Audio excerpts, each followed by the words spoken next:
Hello everyone. इस session के अंदर हम लोग इनर जॉइन को समझने की कोशिश करेंगे। तो माइक्रोसॉफ्ट सीक्वल सर्वर के अंदर हम लोग यहाँ पे इनर जॉइन देखने वाले हैं, ठीक है। अब ये इनर जॉइन को डिस्कस करने के पहले हम कुछ टेबल्स के डेटा को व्यू करके देख लेते हैं और उन टेबल्स के ऊपर हम लोग इनर जॉइन लगाकर वहाँ पे इनर जॉइन के कॉन्सेप्ट को समझने की कोशिश करेंगे, ठीक है। So we have two tables. पहली टेबल का नाम है XYZ और दूसरी टेबल का नाम है LMN। तो उससे पहले डेटा व्यू करके देख लेते हैं, ठीक है। इंटेलिजेंस आपको बता देता है टेबल का नाम। और सेकंड जो हमारे पास टेबल है वो है LMN, select all from LMN, ठीक है। अब इससे हम डेटा को व्यू करके देख लेते हैं कि इन टेबल्स में क्या क्या डेटा है। तो आप ये देख रहे हो कि ये आपकी पहली टेबल है जो कि यहाँ पे आपको आउटपुट दिख रहा है, ठीक है, XYZ। इस टेबल के अंदर दो कॉलम्स हैं by the name column C1 and column C2। और यहाँ पे आप देख रहे हो कि दूसरी टेबल नीचे आपके पास है टेबल LMN। और ये जो टेबल है इस टेबल के अंदर दो कॉलम्स है, पहले कॉलम का नाम है C1 और दूसरे कॉलम का नाम है C3। अब इन दोनों टेबल्स के बीच में हम इनर जॉइन लगाकर देखते हैं कि क्या आउटकम आएगा और किस तरह से हम इनर जॉइन के सिंटेक्स को लिखेंगे, वो सब चीजें भी अभी हम लोग देख लेते हैं, ठीक है। तो पहले Ctrl+R प्रेस कर देते हैं आउटपुट को हटाने के लिए, राइट। अब हम लोग यहाँ पे लिख लेते हैं इनर जॉइन के लिए पूरा सिंटेक्स, ठीक है। XYZ टेबल जो कि पहली टेबल है जिसको हम यूज करने वाले हैं, इसको कुछ एलियस दे देते हैं, लेट्स से X। और इसके बाद हम इनर जॉइन लगाने वाले हैं, तो यहाँ पे आपको लिखना पड़ेगा इनर जॉइन। अगली जो टेबल है उसका नाम है LMN, उसका नाम मेंशन कर देते हैं। इसके लिए कोई एलियस नेम ले लेते हैं, लेट्स से L। तो इस तरीके से आप लिख सकते हो LMN L। उसके बाद आपको आगे क्या करना होता है कि कंडीशन देनी होती है कि कौन सी कंडीशन को यूज कर कर इन दोनों टेबल्स के बीच में इनर जॉइन लगेगा। तो वो कंडीशन हम लोग यूज करने वाले हैं कि XYZ टेबल का जो C1 कॉलम था, जो कि हमने अभी देखा था, वापस से व्यू करके देख लेंगे, उसको हमको चेक करना है कि कहां पर X टेबल के जो C1 कॉलम है उसकी वैल्यूज जो हैं वो L टेबल या जो एलिमेंट टेबल है उसके C1 कॉलम की वैल्यूज से मैच हो रहा है। जहां जहां उनकी करस्पॉन्डिंग वैल्यूज मैच होंगी वहां पर इनर जॉइन लगकर हमको करस्पॉन्डिंग रोज आउटपुट के फॉर्म में दिखनी चाहिए। अब इस चीज को समझने के लिए एक बार पहले उस कंडीशन को यहां पे लिख लेते हैं। तो आप लिख सकते हो X.C1 इज इक्वल टू, हमने एलिमेंट टेबल के लिए जो एलियस दिया था वो L है, तो L डॉट, यहाँ पे जो हम कॉलम यूज कर रहे हैं C1 कॉलम यूज कर रहे हैं कंडीशन को चेक करने के लिए, तो हम यहाँ पे C1 सेलेक्ट करेंगे, ठीक है। तो ये हमने सिंटेक्स यहाँ पे लिख लिया है। अब हम लोग क्या करते हैं, ये तीनों सेलेक्ट स्टेटमेंट्स को रन करके देखते हैं एक बार। तो आप देख रहे हो कि यहां पर हमारे पास आउटपुट में बेसिकली ये तीन आउटपुट्स मिल चुके हैं हमको, क्योंकि हमने सेलेक्ट स्टेटमेंट तीन बार इस तरह से ऊपर लिखी हुई थी। पहला वाला जो है ये select statement select all from XYZ, जो कि आप ये देख रहे हो, उसका आउटपुट ये आपको दिख रहा है, ठीक है, जिसमें XYZ टेबल के सारे दोनों के दोनों कॉलम्स बेसिकली आपको दिख रहे हैं और सारे रिकॉर्ड्स दिख रहे हैं। सिमिलरली ये आपको यहाँ पे एलिमेंट टेबल दिख रही है, और ये जो आपको नीचे आउटपुट दिख रहा है, ये थर्ड वाला जो आउटपुट आपको दिख रहा है, ये बेसिकली जॉइन वाली जो हमने ऊपर ये सेलेक्ट स्टेटमेंट लिखी हुई थी ना, ये उसका आउटपुट है। अब इसको समझते हैं कि ये हो कैसे रहा है। ये आपने लिखा था ना जॉइन के लिए, इसका आउटपुट ये यहाँ पे आपको दिख रहा है, लास्ट वाला, ठीक है।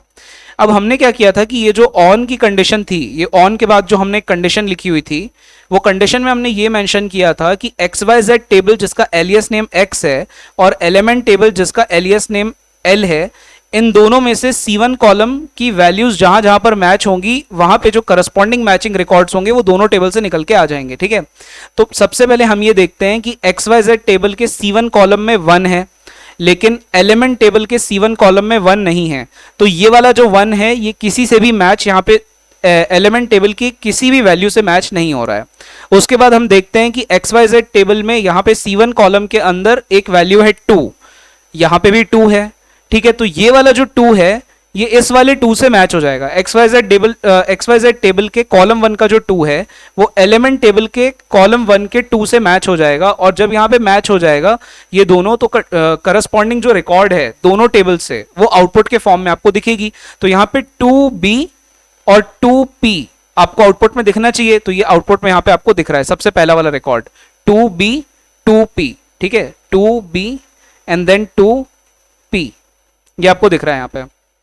सिमिलरली हम आगे बढ़ते हैं तो हम देख रहे हैं कि XYZ टेबल के C1 कॉलम में 3 है, क्या एलिमेंट टेबल के C1 कॉलम में कहीं पर 3 है? हाँ, यहां पर भी 3 है, तो ये वाला 3 इस वाले 3 से मैच हो जाएगा। जब ये वाला 3 इस वाले 3 से मैच हो जाएगा तो दोनों टेबल से करस्पॉन्डिंग कॉलम्स जो हैं वो आउटपुट के फॉर्म में आपको दिखेंगे। तो आपको यहां पे दिखना चाहिए 3C एंड 3Q। तो ये आपको दिख रहा है यहां पे 3C एंड योर 3Q, ठीक है। इसके बाद हम वापस से देखते हैं और कोई भी वैल्यू है क्या जो मैच हो रही है। उसके बाद आप देख रहे हो कि यहाँ पे XYZ टेबल के C1 कॉलम में नल आ रहा है, ठीक है। जो एलिमेंट टेबल है उसके C1 कॉलम में भी नल आ रहा है, लेकिन जब आप जॉइंस लगाते हो ना माइक्रोसॉफ्ट सीक्वल सर्वर के अंदर तो नल से मैच नहीं होता है, ठीक है। क्योंकि नल से मैच नहीं होता है और नहीं होगा, इसीलिए आपको यहां कहीं आउटपुट में नल दिख भी नहीं रहा है, ठीक है।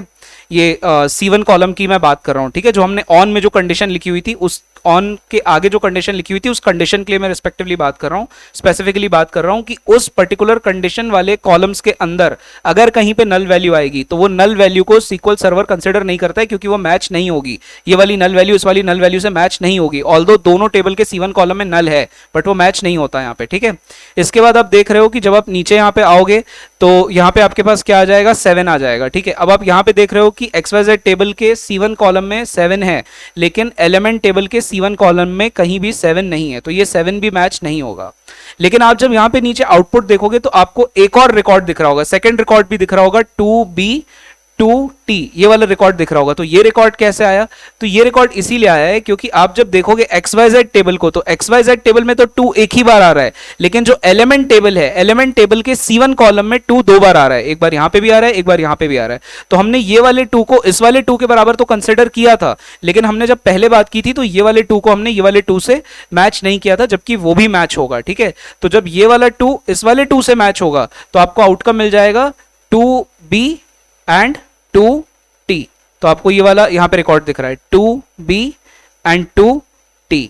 तो इस तरीके से आप इनर जॉइन की वर्किंग को समझ सकते हो, ठीक है। अभी हमने क्या किया है कि दोनों टेबल से हमने सारे के सारे कॉलम आउटपुट में लिए हुए हैं, तो इसीलिए आपको ये चारों कॉलम यहाँ पे आउटपुट में दिख रहे हैं। पहली टेबल के दोनों C1 C2 और जो दूसरी टेबल थी एलिमेंट टेबल उसके भी दोनों कॉलम्स आपको दिख रहे हैं C1 C3। अगर आप यहाँ पे कोई पर्टिकुलर कॉलम का नाम मेंशन करते तो वो पर्टिकुलर कॉलम्स ही आपको दिखते हैं। हमने यहाँ पे लिख रखा है ना, ये सेलेक्ट स्टार हमने लिख रखा है, क्योंकि आपने सेलेक्ट स्टार लिख रखा है इसीलिए आपको सारे के सारे कॉलम्स वहाँ पे आउटपुट में मिल रहे हैं। लेट्स से आप यहाँ पे सेलेक्ट स्टार ना लिखकर केवल आप इतना लिखते कि आप कोई पर्टिकुलर कॉलम्स को मेंशन करते। लेट्स से आपने यहाँ पे सेलेक्ट स्टार की जगह पे जो आपकी X टेबल है या फिर जो XYZ टेबल है, XYZ टेबल से आपने मान लीजिए केवल C2 कॉलम वहां पे लिखा होता, आपने लिखा होता X.C2, तो आपको केवल जहां कहीं भी ज्वाइन की कंडीशन मैच होती वहां पे आपको केवल X टेबल, जो कि एलियस नेम है XYZ टेबल के लिए, X टेबल का केवल C2 कॉलम दिखता, ठीक है। तो इसको भी एक बार रन करके देख लेते हैं। तो आप देख रहे हो कि आउटपुट में आपको ज्वाइन लगने के बाद यहाँ पे जो आपकी X टेबल है, यानी XYZ टेबल का ही एलियस नेम दिया हुआ है X, तो X टेबल से आपको क्या मिल रहा है, केवल आउटपुट यहाँ पे निकल के मिल रहा है, ठीक है। और वो भी पर्टिकुलरली केवल C2 कॉलम यहाँ पे आउटपुट में निकल के मिल रहा है, क्योंकि आपने मेंशन किया था कि आपको यही वहां पे आउटकम में चाहिए इनर ज्वाइन लगने के बाद। ये आपने यहाँ पे X.C2 स्पेसिफाई किया हुआ है। अगर आप और भी डिफरेंट कॉलम्स मेंशन करोगे तो वो भी मिल जाएंगे। जैसे आप यहाँ पे L टेबल का लेट्स से C3 कॉलम भी चाहते थे आउटकम में, तो आप वो भी मेंशन कर सकते हो। अब वापस से इसको रन करके देख लेते हैं। तो आप देख रहे हो कि यहाँ पे जहां कहीं भी ज्वाइन की कंडीशन मैच हो जाती है वहां पे आपको X टेबल का C2 कॉलम और जो आपकी L टेबल थी उसका C3 कॉलम यहाँ आउटकम के फॉर्म में मिल रहा है। तो इस तरीके से आप इनर ज्वाइन को यूज कर सकते हो, और इनर ज्वाइन को यूज करके जो भी आपको पर्टिकुलर क्वेश्चन सॉल्व करना है या आपको कोई पर्टिकुलर आउटपुट चाहिए उसको आप वहाँ पे ऑब्टेन कर सकते हो। मिलेंगे अगले सेशन में, हम लोग वहाँ पे लेफ्ट ज्वाइन, राइट ज्वाइन और बाकी चीज़ों को, बाकी भी और ज्वाइंस को डिस्कस करेंगे। तो मिलते हैं नेक्स्ट सेशन में, तब तक के लिए थैंक यू, बाय बाय।